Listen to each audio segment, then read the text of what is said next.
Gabi, maglagay ka na ng gamit mo Opo. sa bag.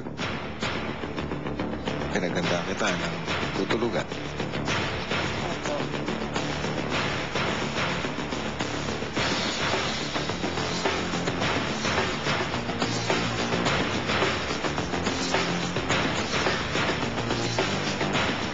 Ilang oras pa lang ng pag-idlip nang lumabas si Gabby sa bahay ni Kuya. Walang kamalay-malay ang nahihiling na housemates kung saan siya pupunta. I mean, I was hungry for it. So hungry for it.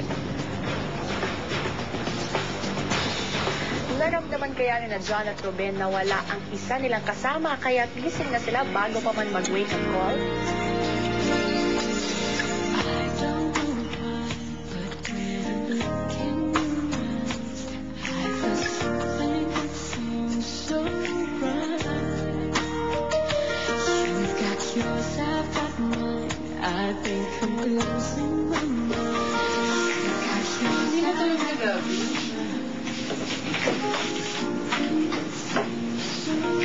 Kasi yung heart niya, dala-dala niya, meron siyang Converse na bag.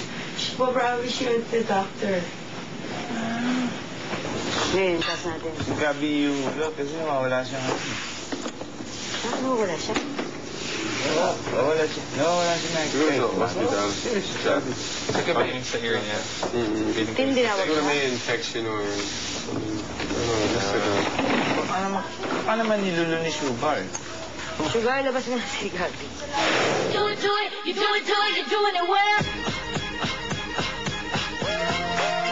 Di alam ng mga housemates na milya na ang layo ni Gabby na nakarating na sa Olongapo.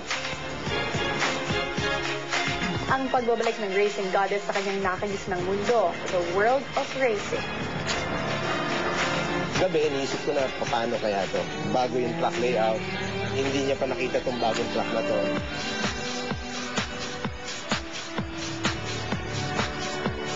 4 months ago na yung last niya ng karera.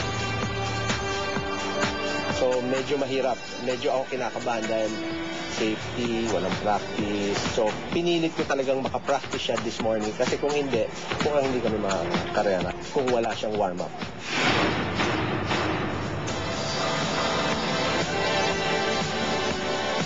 They call it QTT, qualifying time trial. That determines your grid position sa karera.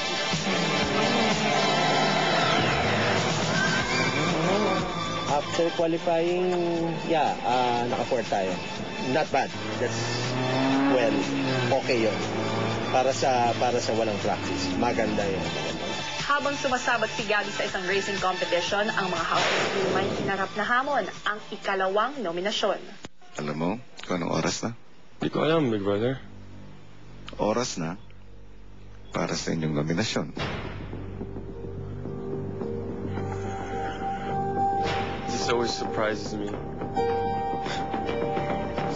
Matapos mag-nominate, bakas pa rin ang pagkabalisa sa mukha ni Will.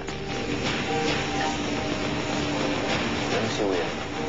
Pag yan naluha, if you see tears in his eyes, it means nag-nominate siya. Ayan, tama. Teary-eyed na siya. Onion kasi. Kaya si Gabi, no? Kumarera nga. No. Gabi. Trying to do her. San Lazaro. Bakit ba nag-exchange housemate? San Lazaro. Ano naman exchange housemate? Ay, exchange housemate? Di ba? Nasaan yung ka-exchange? Wala pa. Ang nominadong si Zara, may kutob kaya sa magaganap kaya't napaisip? Nangyari kasi araw-araw ang dami ko natututunan dito. Sa pakikisama kay la Mami, kay Ate Ethel, sa inyo. Mas natututo ako kung paano ko haharapin yung susunod after nito. Pero ako, pinag-aaralan ko na rin ngayong hindi maging tahimik yung maging matandad na din. Kasi sa tingin ko parang hindi ako nakikilala ng mga housemate kung lagi na lang ako magiging tahimik. Baka next week, wala na ako ng chance, maibig ako, di ba? Di nyo man lang ako nakilala. Thank you, Ethel, bilang head of household, isa lang ang inonominate mo.